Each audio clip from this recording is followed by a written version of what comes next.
everyone, and welcome back to my channel. If you're new here, my name is Em, and I am currently on a journey where I am watching all of the Disney animated movies in chronological order with my husband and ranking them on a tier list. And I also, as a Disney historian, I like to provide some historical context for the films before we get started onto our thoughts, because I feel that historical context matters and I like to learn things about some of my favorite films. So Cinderella was originally released into theaters on February 15th, 1950 in Boston, Massachusetts. In all of my videos, I say the release date. If that's your birthday, comment down below if the release date of any of these things are your birthday. I just want to know. I'm just curious. And Cinderella was a big film for Disney. It was a so-called make or break moment, as Disney was still recovering financially from World War II. Even though this was in 1950, the development was pretty much after World War II had ended, and this is probably the first movie where the development pretty much starts after World War II has ended. And because of that, it's kind of a big deal, because Cinderella is the first single-story feature film since Bambi. So a lot of these films that I've been talking about in recent times, it's been 6 films since Bambi. And that's kind of a big deal, because ever since Pinocchio, which was Disney's second film release, it's been kind of this thing of the international, at least the European market was cut off, I think, until sometime during the package era. I don't fully remember. I think it might have been sometime with, let me do my math in my head.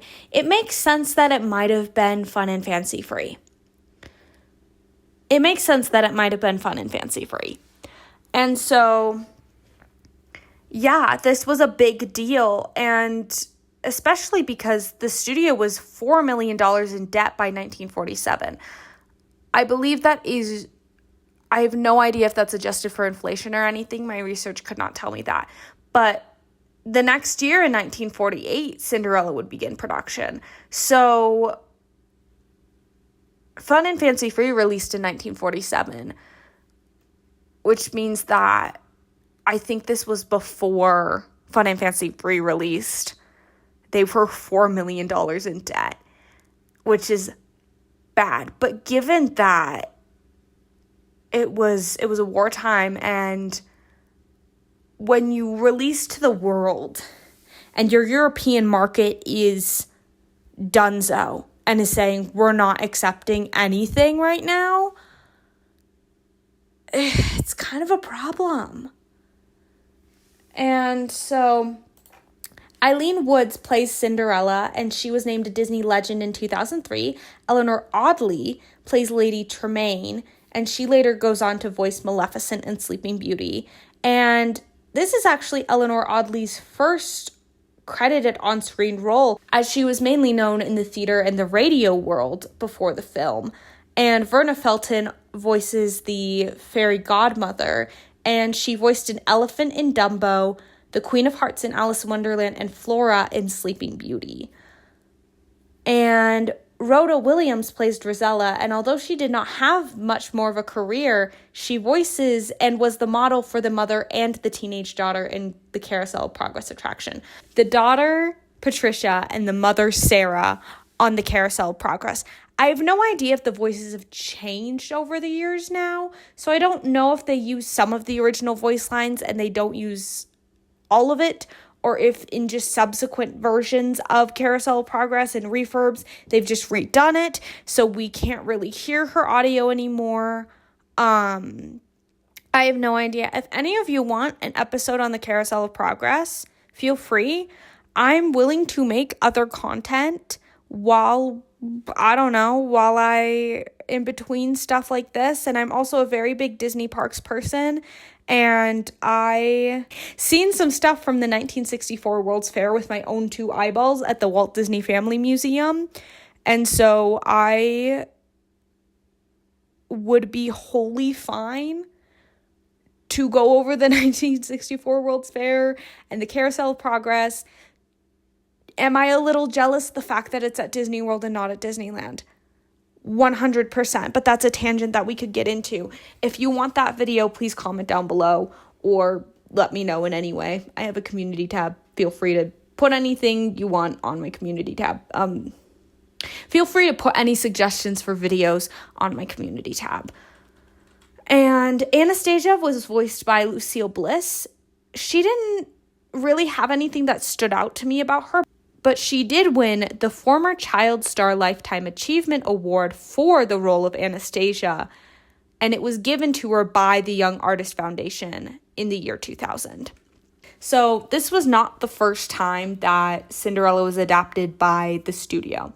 The Fairytale was first adapted in 1922 by Laugh-O-Gram Studios, which would eventually become Disney. It was, if you know the history of Disney, it started as Laugh-O-Gram Studios with Roy and Walt it's just Roy and Walt, and that was it. And then they got a few other staff members like of iWorks and everything, and it just that's kind of a story for a different time. If you want that story, again, comment down below or put it on my community tab. I'm always willing to talk about anything and everything involving Disney.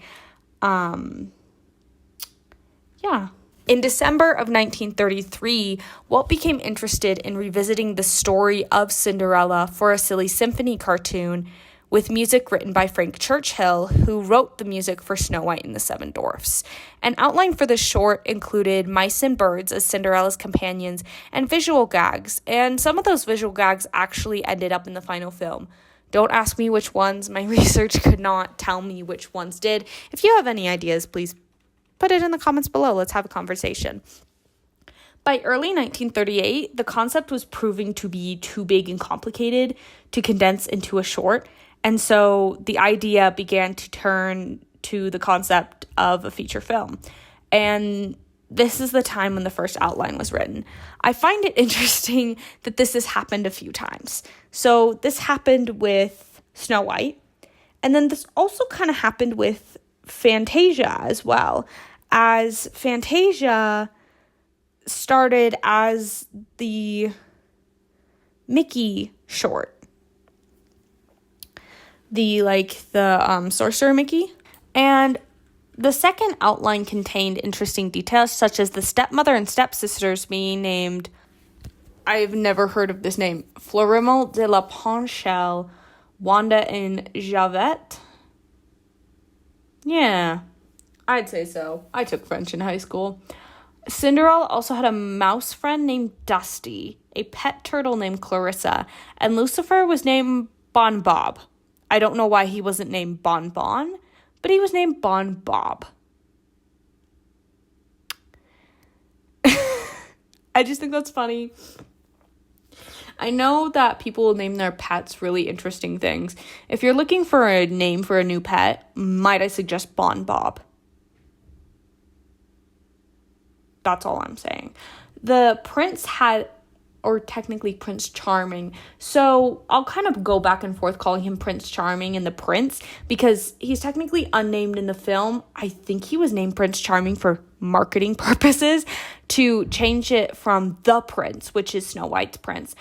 I guess in certain things his name is Henri or Henry, but I haven't really heard it officially confirmed unless it's confirmed in the later movies, but I've only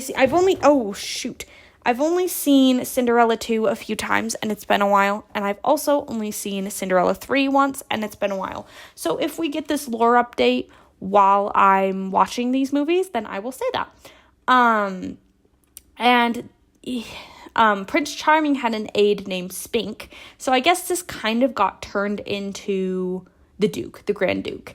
And the stepsisters had a dance instructor named Monsieur. I will put it on the screen. I'm getting mixed messages here with Carnival or Carnival. And this version was much closer to the original fairy tale, but Cinderella arrived home late after the second ball, but after which Cinderella is imprisoned in the cellar. And by September of 1943, the film had received new writers and a budget of $1 million at the time. However, early work was halted on the film in 1945. Maurice Rapf was brought onto the project due to quarreling with Dalton Raymond while writing Song of the South. I never thought that Song of the South would come into this. If you want to know more about Song of the South and the history of that and Dalton Raymond,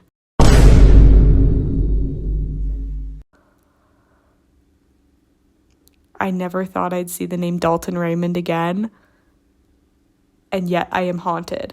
I have a video on Song of the South.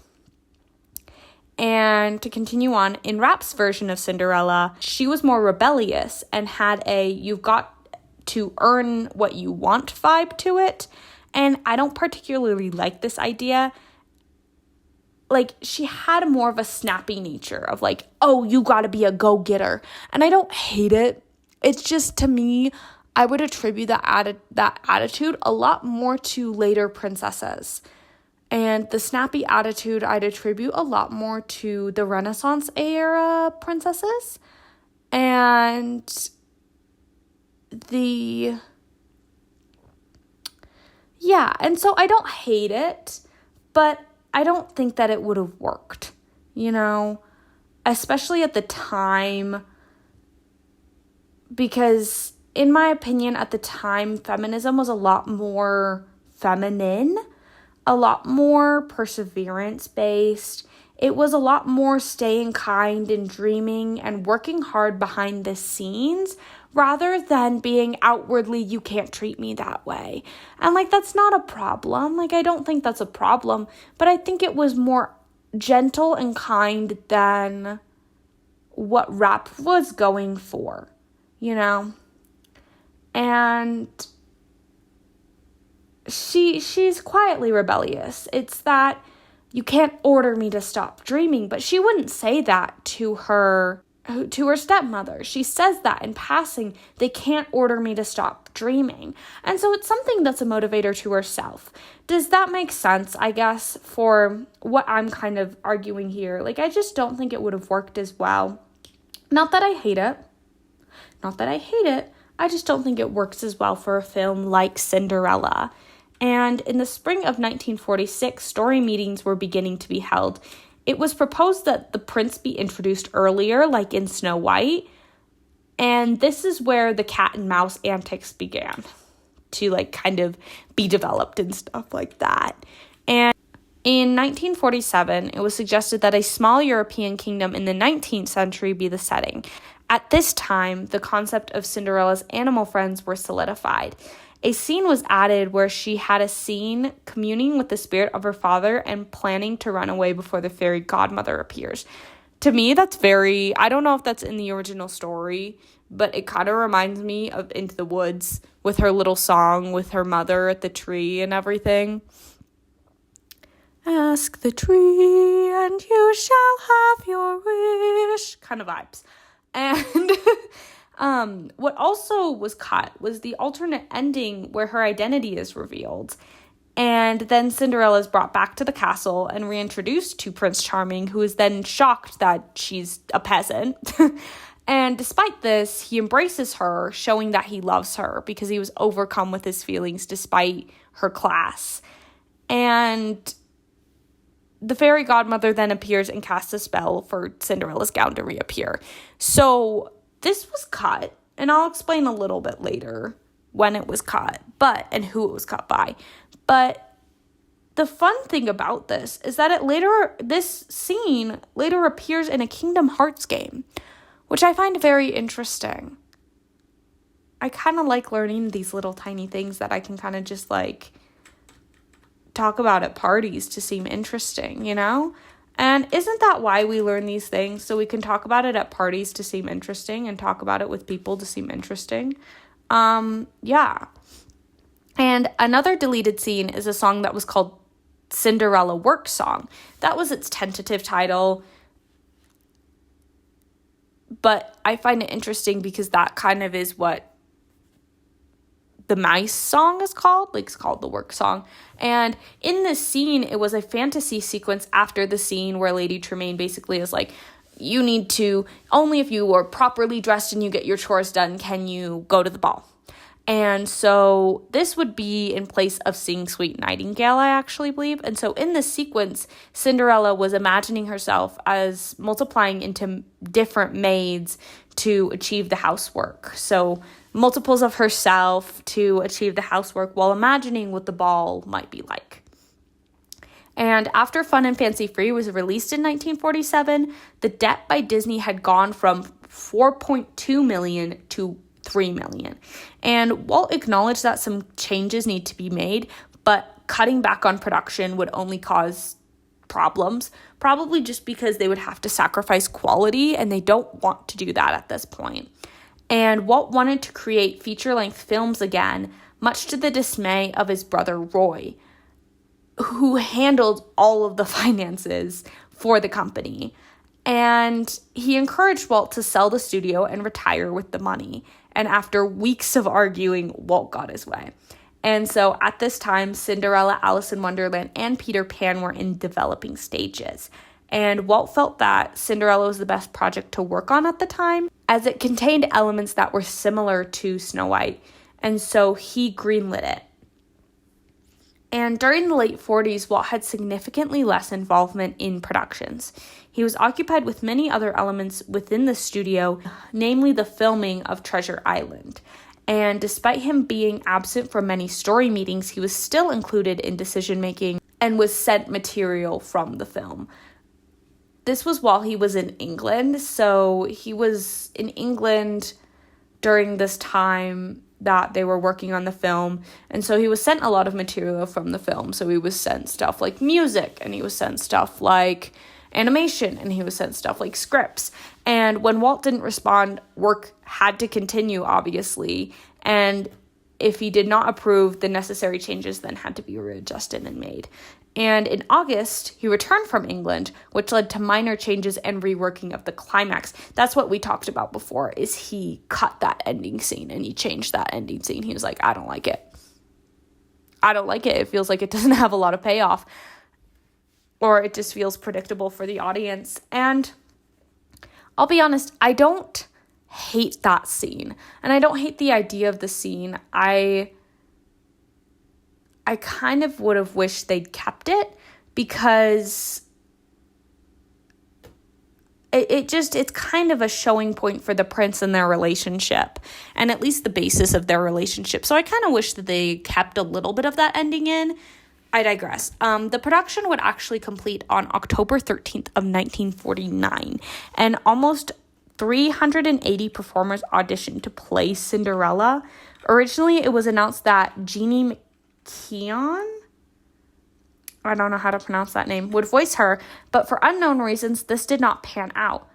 And in fact, it looks like she was a jazz and pop vocalist at the time. Yeah, and so that one makes sense. But it was originally announced in the newspaper that she would voice her, but then for unknown reasons, this kind of did not pan out.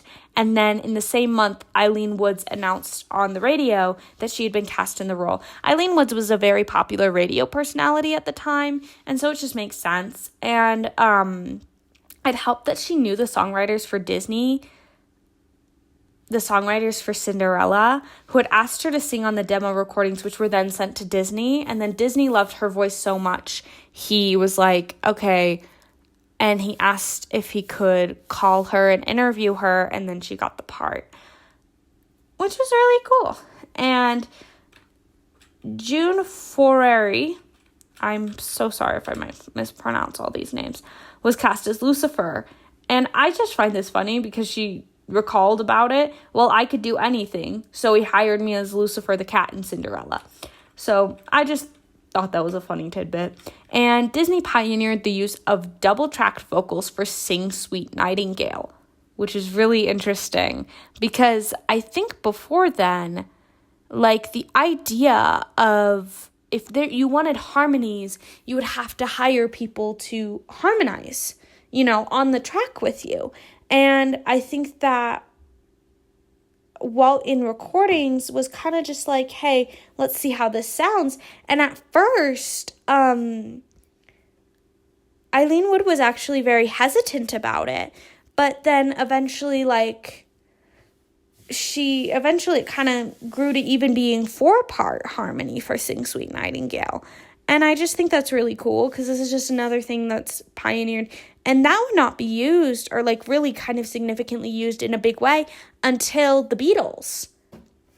So yeah, that's just kind of another thing if you're a music person. And in spring of 1948, the live action references for Cinderella began to be filmed. To keep production costs down, this footage was used to check the timing, plot, and movement of the characters before animating. It was actually the first of the Disney projects to behave this way. And I don't know if they ever really used this in this way ever again, because just to keep costs down, they had to micromanage everything with this. The footage was then edited onto sheets to duplicate, which the animators found restricting as it did not leave much in the way of creative freedom. But experimentation and creating new scenes was costly.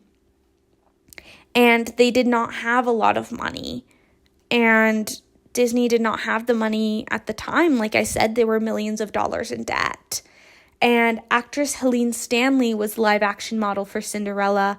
She would later go on to do the same for Aurora in Sleeping Beauty and Anita in 101 Dalmatians.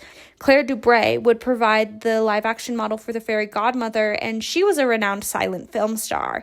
And I believe that Eleanor Audley served as the model for her own character. I believe I've seen pictures of her doing that.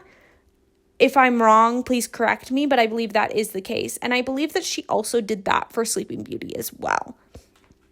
And Prince Charming was modeled after actor Geoffrey Stone, who did not voice the character, but provided additional voices for Cinderella. So by this is like the character model of the character, not like the live action modeling and live action footage. This is just like what the character ended up looking like. And the design for Fairy Godmother was based on Mary Alice O'Connor, who was the wife of layout artist Ken O'Connor. And Eric Larson and Mark Davis were given the job of designing and animating Cinderella. Larson was the first to animate her, and in his words, he saw her as a 16-year-old with braids and a pug nose. And Walt did not like this approach to Cinderella, leading to Mark Davis being assigned as a secondary supervisor for the character. And his approach was completely different, leaning to, this is so funny, we have a third person. Ken O'Brien comes in and kind of combines the two ideas and brings the best of both worlds and bridges the gaps between the two ideas. And due to the extensive use of the live action footage in the animation, Helene Stanley's features greatly influence Cinderella's design, which I think is really cool. And Frank Thomas supervised animating Lady Tremaine, which astonished him as he had previously worked on Pinocchio and Bambi, which is drastically different. He was like, oh, this is interesting. Like, he'd never animated a villain before, which I just think is cool. I think Frank Thomas is cool. I think all of, the 9 Old Men are pretty cool. I think my favorite are, Mark Davis, Ward Kimball. Ollie Johnston's kind of cool. Frank Thomas is kind of cool. Is Milt Call in there? He's also kind of cool. I love Mary Blair, but she's not one of the 9 Old Men, obviously. She's a background artist. But I think Milt Call is not technically one of the 9 Old Men. Did I mention Ward Kimball? I feel like I mentioned Ward Kimball. Anyway, but Walt wanted the fairy godmother to be tall and regal, much like the characterization of the blue fairy in Pinocchio, but the supervisor for her, Milt Call, disagreed. Okay, cut the part out about Milt Call not being one of the 9 Old Men and being over animation. I 100% lied. When Verna Felton was cast in the role, then Call was able to plead his case for this characterization. which is great because I can't imagine the fairy godmother not looking the way that she does. And animal characters were animated without live-action footage, and Ward Kimball was tasked with animating Lucifer, but during production, none of his designs pleased Walt. After a visit to Kimball's home, Walt noticed his calico cat and remarked that his cat should be modeled for Lucifer. And Cinderella was shown at the first Berlin International Film Festival in June of 1951, where it won the Golden Bear for Best Music Film. And this film was Disney's greatest box office since Snow White and the Seven Dwarfs. Including re-releases of the film, it has a lifetime gross of $565 million as of 2021. I normally adjust it for inflation to this year, but I figured that was close enough. And it was the highest grossing film released in North America and here's the thing, that 2021, hold on, before I go to the back. So I'll talk about this later, but they did re-release Cinderella for the 100-year celebration. They were re-releasing movies into theaters for the 100-year celebration of the company. And so keep in mind that number does not even include the release of Cinderella for the 100-year celebration. So just keep that in mind. And so keep in mind that number could be higher.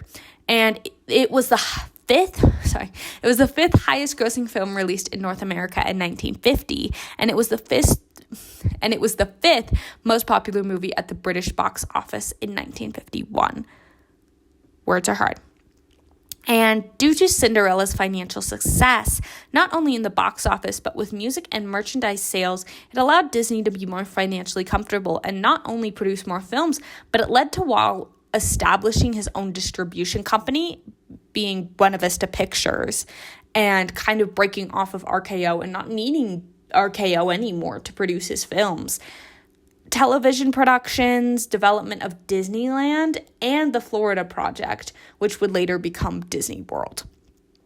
And the film was the best-selling VHS title when it was released until it was dethroned by E.T. I think I mentioned E.T. in a different video when I mentioned the VHS release. I don't remember which one it was. If you remember, please put it in the comments. And 7.2 million copies were sold in that initial VHS release. And this is just a cool fun fact. See, sometimes I find really, really super cool fun facts. In April of 2011, the UK and Ireland got a royal edition of Cinderella released to commemorate the wedding of Prince William and Kate Middleton. This edition contained a special art card in the DVD case. I just think that's wild and kind of really interesting. Anyway, a 4K remastered version of the film premiered at the Berlin Film Festival in 2023 to celebrate the 100-year anniversary of the Disney Company.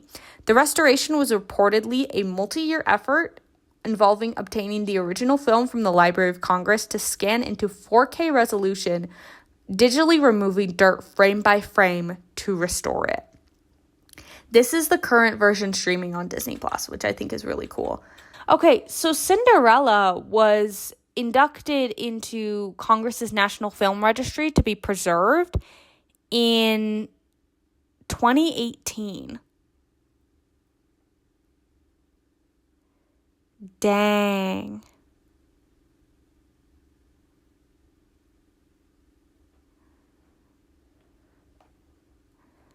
That was really interesting. So, wow, that's really late to me. 2018 is a little late, but that's okay. And Cinderella was acclaimed upon its release, being praised for the animation, visuals, music, and story. This had been the best reception for a Disney film since Dumbo, with some critics calling it the first artistic triumph since Snow White. I don't think that's fair. I think that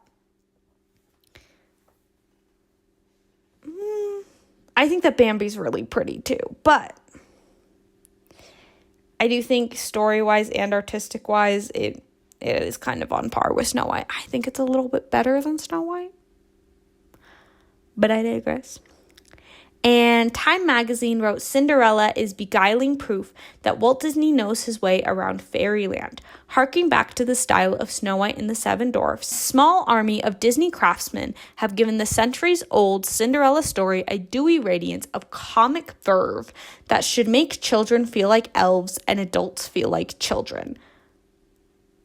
Yeah, okay. Time magazine. And the thing with that is I don't understand what makes children feel like elves is supposed to mean. But yeah, you know what? Heck yeah. I'm not going to diss it. And despite the critical acclaim, the characterization of Cinderella has had some mixed reception. Or just had some mixed reception at the time. The criticisms lie in the fact that Cinderella can be seen as having not much of a personality, as well as Prince Charming not having much of a personality. And I don't disagree, but I also think, like,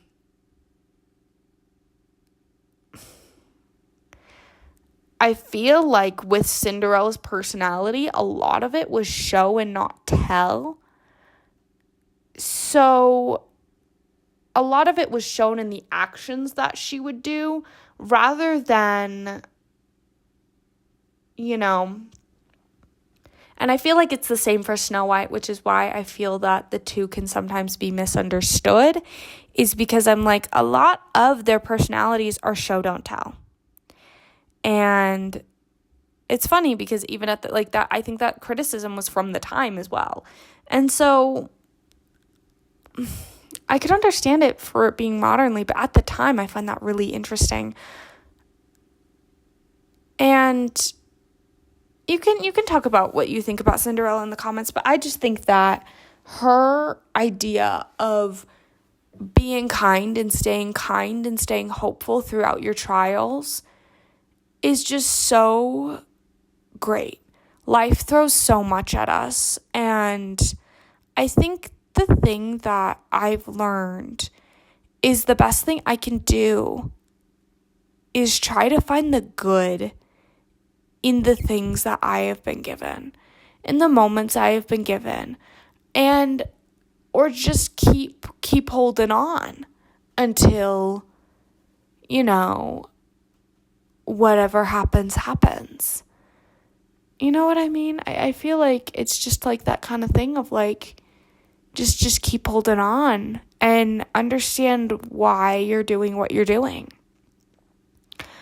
And I think that is somewhat, and I think in that way, Cinderella and Tiana are very similar, but no one wants to talk about that. No one wants to talk about how Tiana and Cinderella are very similar in the way that they both dream and hold out hope for their dream. And it might be that they get it in different ways, you know, where Cinderella has, because of what she has done and the hard work and the positivity that she has spread around her, she and just the attitude that she has continued to have, where she doesn't give up, she is rewarded for that. Whereas Tiana, in a way, it's the same, but she does a little bit more hard work, you know. And in a way, they're kind of two peas in a pod about their dreams. And I don't think that's a problem. I don't think that people understand that the two are a lot more similar than people think. But that's a conversation we can have in the comments if you want. Cinderella. What's to say? What's in a name? Yeah, well, that's my long tangent about Cinderella, I guess. So let's continue on my facts, my little fun facts. Cinderella was nominated for 3 Academy Awards: Best Scoring of a Musical Picture, Best Original Song for Bibbidi Bobbidi Boo, and Best Sound Recording. It did not win any of them, but it's still cool. Cinderella has 2 sequels, with Cinderella 2, Dreams Come True, being released in 2002, and Cinderella 3, A Twist in Time, being released in 2007. I will cover these in my series, by the way. By Disney animated movies, I am 100%, like, if it is a feature-length film and it was released under somewhat of the Disney company, I feel like too many people don't include the straight-to-DVD sequels. And I said, well, why don't we make this harder and longer for me? I think the other thing is I haven't seen some of the straight-to-DVD sequels, and I haven't seen a lot of them in a long time. So it would just be nice to watch them, you know, and to get my opinions on them, because I've watched videos, or I've seen a lot of videos on the internet where people will watch all of them and rank them on a tier list. But I'm like, what if I ranked them on a tier list against the original movies that they literally are based on? So, yeah. I don't know why I'm this crazy. I have close to 200 movies. Oh, wait, no. Over 100 movies that I am covering in this series. I don't think it was close to 200. But if Disney keeps releasing animated movies, it's going to be more. So who knows when this project's going to be done. But I'm excited you're coming with me on this journey. And then another thing that we're going to talk about is this film garnered a live-action adaptation released in 2015. I actually quite like the live-action adaptation, but it's been a while since I've seen it. If you'd like a video or a series where I watch the live-action versions, comment down below or put that on my community tab if you're a subscriber. I'd like to hear you. And Walt Disney has stated that Cinderella's dress transformation, which was animated by Mark Davis, was his favorite piece of animation. He also said it was his favorite fairy tale because he saw himself in Cinderella working hard and getting rewarded for their work. And this film was the first to be worked on by all of Disney's legendary 9 old men. So the 9 old men were like this group of very influential Disney animators who essentially influenced their style in the early days. And when they stayed with the company after Walt died, they kind of are what continued on that legacy of Walt.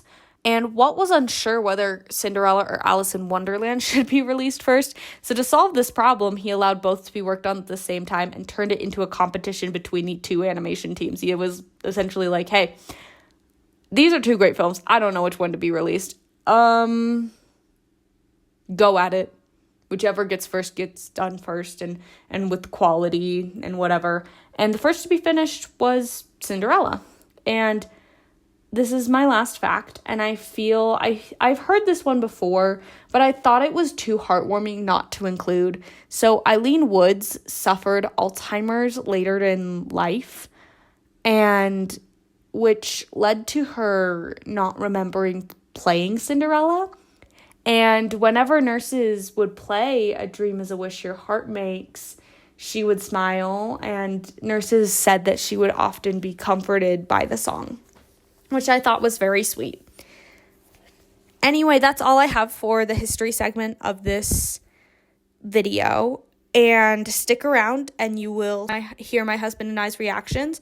Because this is the first video of the 50s decade, and it's been a while since I've given you an updated ranking of my tier list, here is that right now for a little bit. And now on to my husband and I's thoughts. Okay, so we just finished Cinderella, and we've actually watched this together before. So this isn't our first time watching it together, unlike a lot of the other movies. I think we watched this like around this time last year. Maybe it was last summer. I knew we weren't married at the time. I knew we weren't married. I just don't remember when we watched it. I feel like it was the summertime. Anyway, so yeah, Cinderella. What do I have to say? I love Cinderella. It exudes, and especially after all of these movies that, like,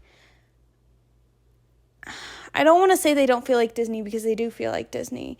Just like, this is like the meat and potatoes of when you think of Disney, this is what you think of, you know? And so, like, it's been a while since we've had this, so it's kind of good to get back to it.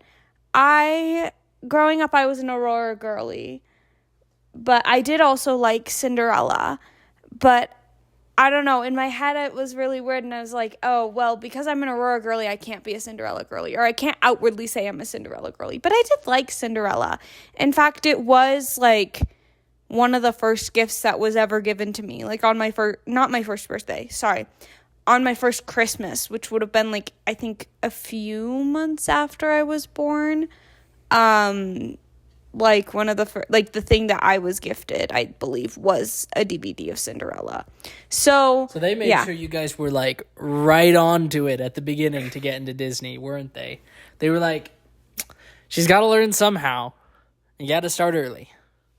I don't know. I think that my mom's side, at least, has always been pretty Disney focused, and I don't entirely know why that is. My grandparents are pretty into Disney.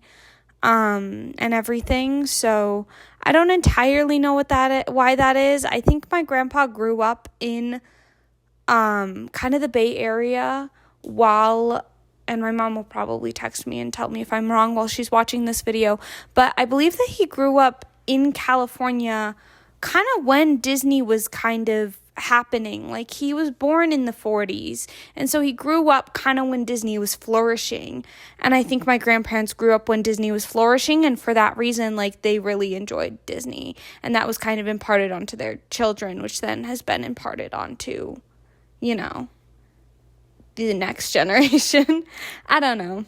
So what you're saying is you're a multi-generation Disney adult.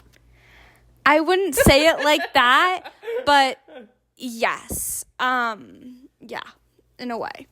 So, not in the negative baggage kind of way. Not in the how do I put this? Not in the I harass people and harass cast members, but in the I enjoy it and I enjoy learning about it kind of way. Anyway, and enjoy the media. So Cinderella has kind of been kind of close to me, and I just think it's a good movie. I think my only problem with it is that, like, some of the mice scenes are a little bit long, but that's, like, my only critique of it, but that's just because I'm an adult. I think that's just because I'm an adult. I don't know, I thought the mice scenes were nice. I thought they were fun. I just, like, I had the thought of, like, I don't know, as side characters, they're not as fun as the dwarfs. Does that make sense? Like, they're fun side characters, and I'm not gonna... Listen, with modern children's media, they are up there in side characters, because there are very annoying side characters in modern children's media and modern family media that make you want to rip your hair out. Well, I think the reason why that is because, like, when you think of the seven dwarves and their relation to the plot versus the mice and the birds and Bruno and whatnot and their relation to the plot, I think it's just you like a different style, right? The seven dwarves are the story, right? Mm-hmm. Without the seven dwarves, there's no Snow White, mm-hmm. right? That's like one of the parts of the story, and their role in it is very directly related. I mean, they fight the evil queen, right, mm-hmm. with the prince. But then you think on the inverse side, right, and you have the mice and the birds, and they really more have like a B plot than they do like the main story, right? Without them, Cinderella still happens, right? She still has the fairy godmother, and she still not necessarily, because the mice do make the dress, and so mm-hmm. I think what I'm implying is like the scenes with like Lucifer and the mice is kind of what I'm implying, where like they run around and like those don't really have plot significance at all. Like they could have cut and faded to black in those scenes. That's why I was calling it like a B plot, mm-hmm. is because, like, yes, they're still relevant, right? They make the dress, or they help the key get to Cinderella so that she can go try on the glass slipper.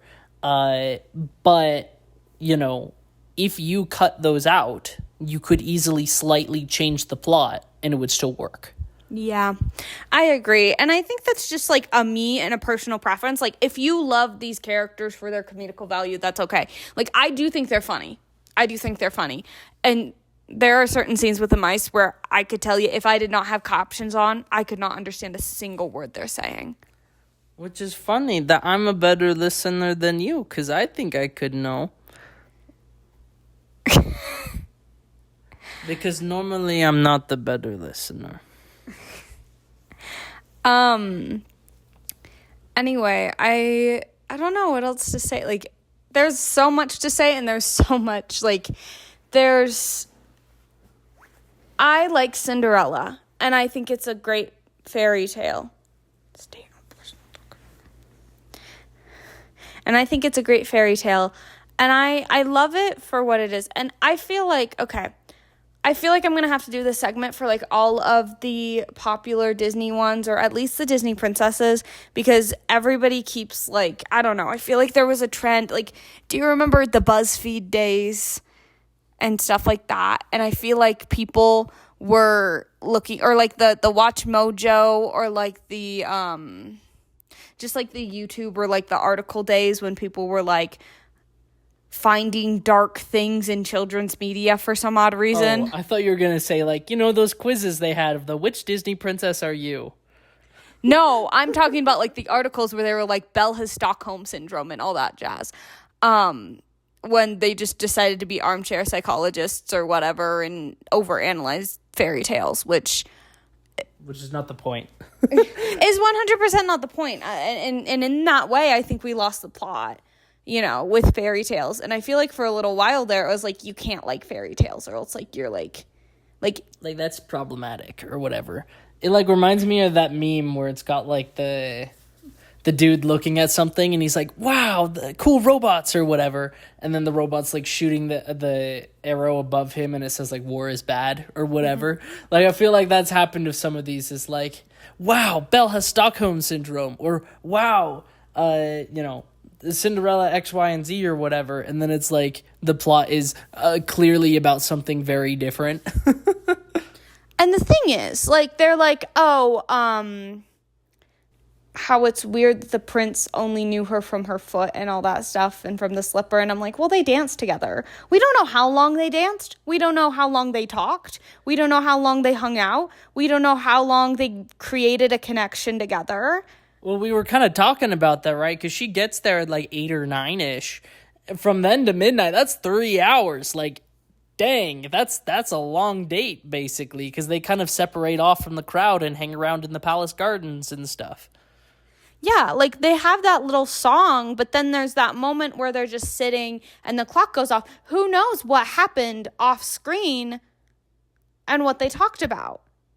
You know, like, that's the thing, and that's the thing of a fairy tale, is that you kind of suspend your disbelief for these, you know, and the other thing is they're like, which actually they talk about this I think they talk about this in Cinderella 3, but I've only seen Cinderella 3 once. I'm excited to watch it again, but I think they're like, because one theory that a lot of people have, or one thing is, they're like, oh, well, what if, like, her shoe size, like, a lot of women share shoe sizes, like, what if her shoe size, well, in the movie, I believe they say her shoe size is, like, 4.5.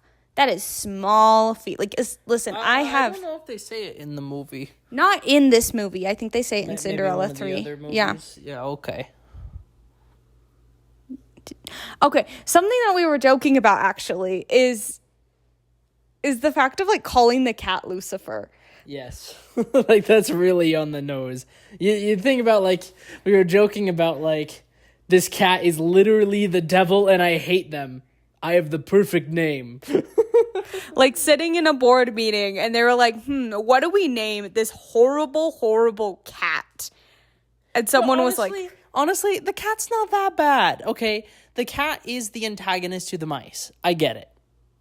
But aren't normal cats the antagonists to mice? Yes. Now, I know Lucifer is especially bad, because Lucifer does more things than that. He's a troublemaker. But I don't think he's that bad. I don't think he warrants the name Lucifer. I don't know. I think he knows what he does at times, but that's kind of how cats are. I hate to say it. That's kind of how cats are.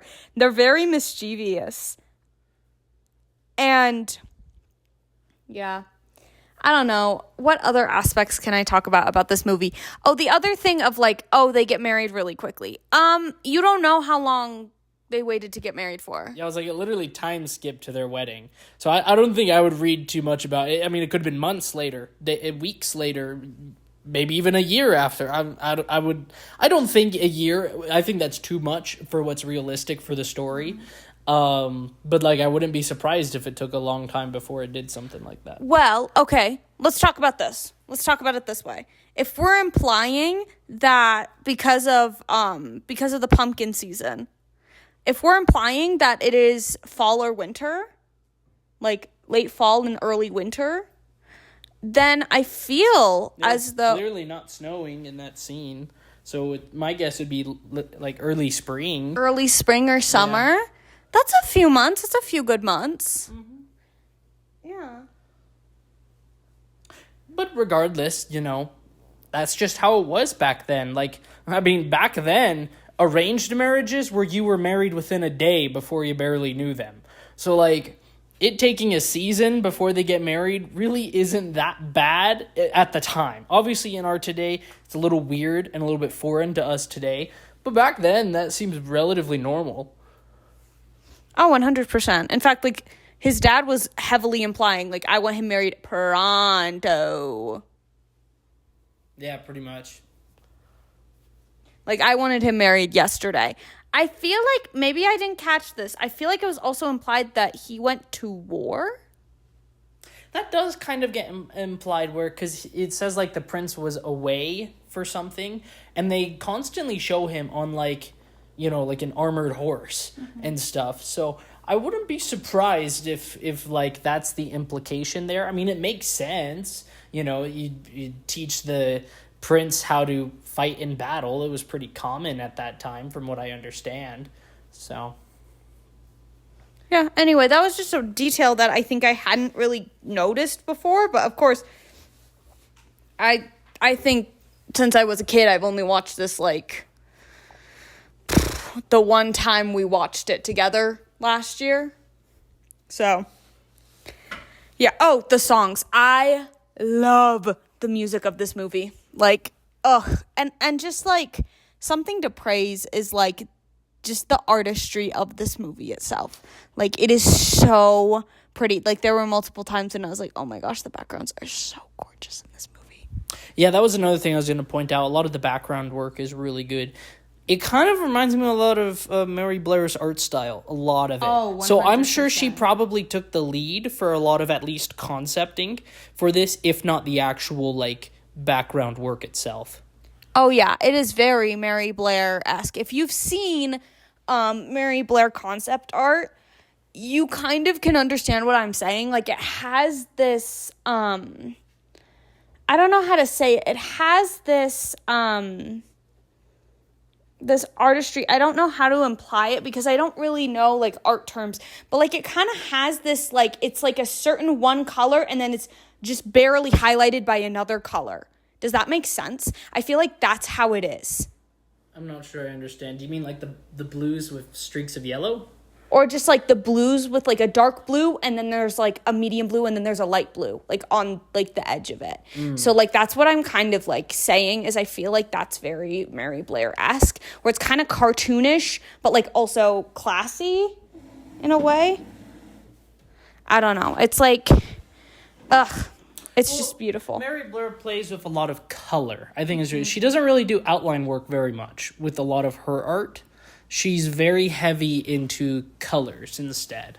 So I think maybe that's what you're saying or getting at? Maybe that is what I'm trying to get at. But the other thing is, yeah, the music is gorgeous. I love the music. In fact, I was so mad because you turned to me like after So This Is Love and you're like, oh, I don't remember that song. That's a gorgeous song. And I'm like, you're joking, right? It's like one of the best songs in the entire movie.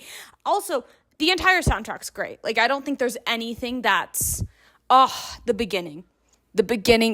Okay. There's one thing that I wish Disney would still do, and it's the opening credit intro songs that introduce the title of the film. Honestly, it gets you in that Disney mood. Honestly, in my opinion, if they ever did, like, another Disney princess that...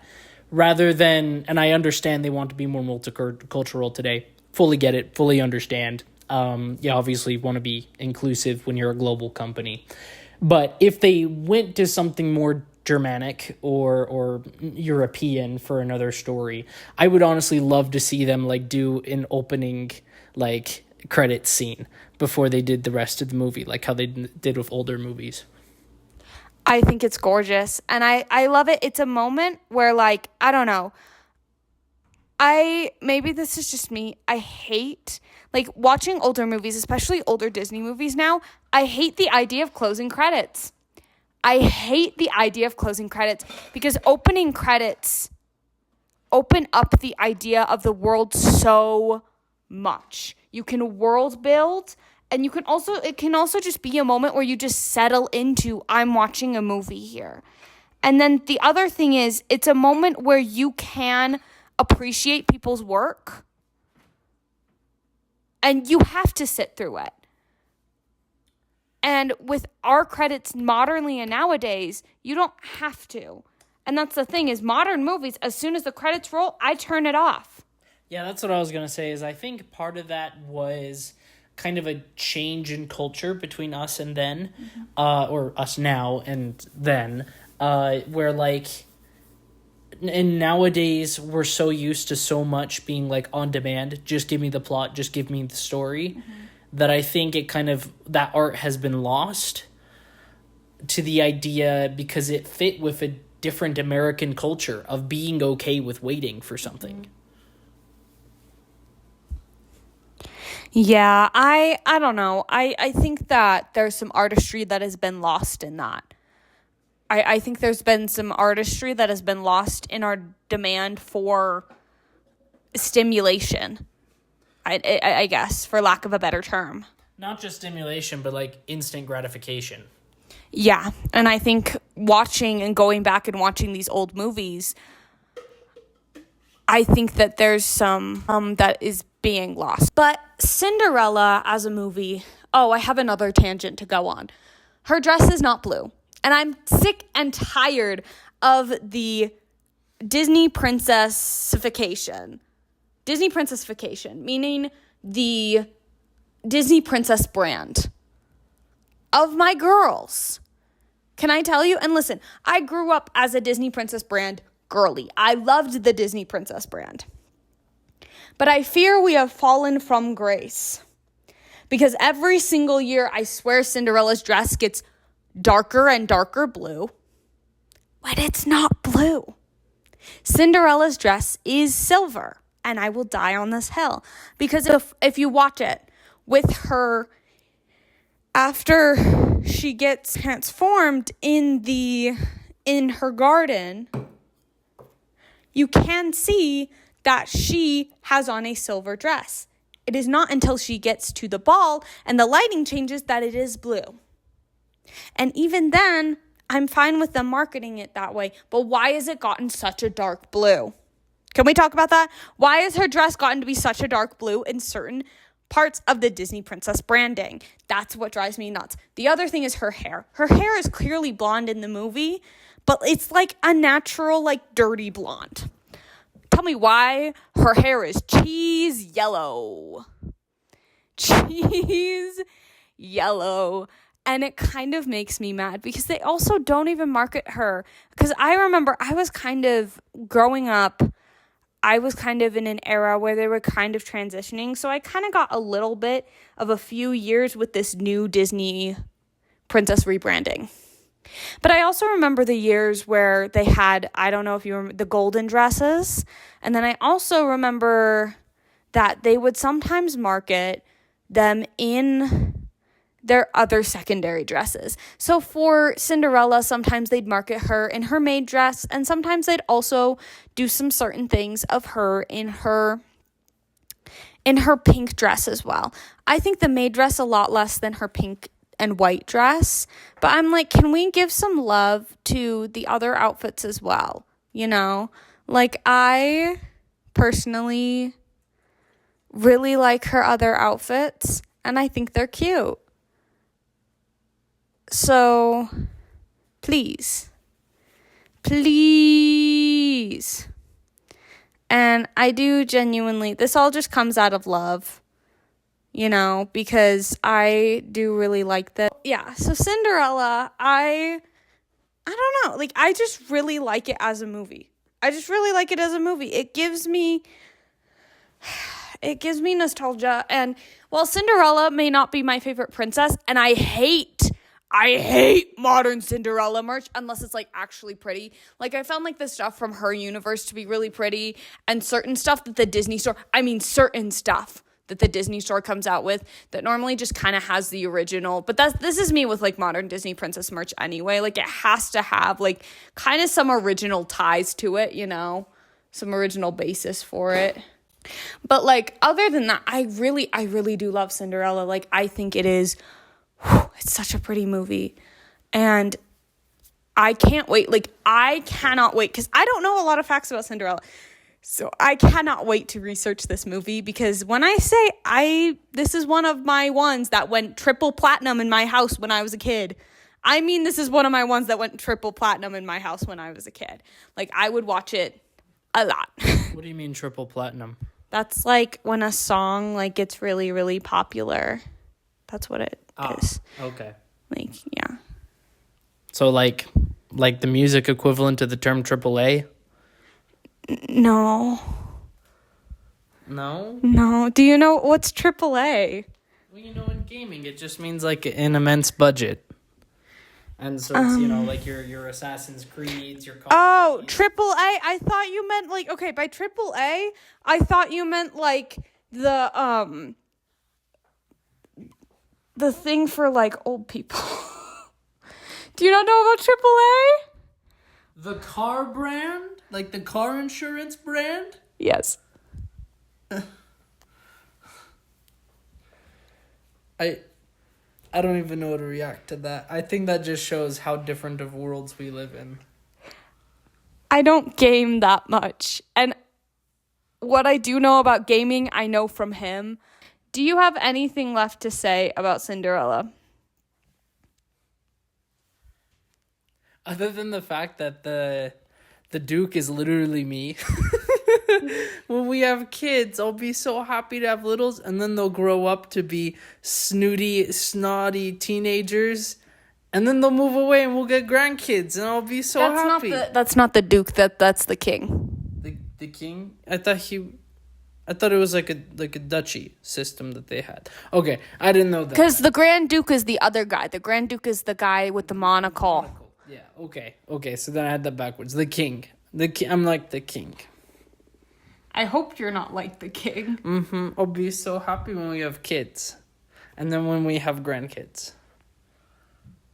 I don't know what you're implying here, because the king is quite a temper. That's also true. I really don't have a temper at all. He really doesn't at all. So I really didn't know what he was implying there when he was like, yeah, no, I'm like the king. What do you mean you're like the king? I don't know. You can cut this. I don't know what I'm talking about anymore. No, I'm keeping it in. Don't you know? Didn't you?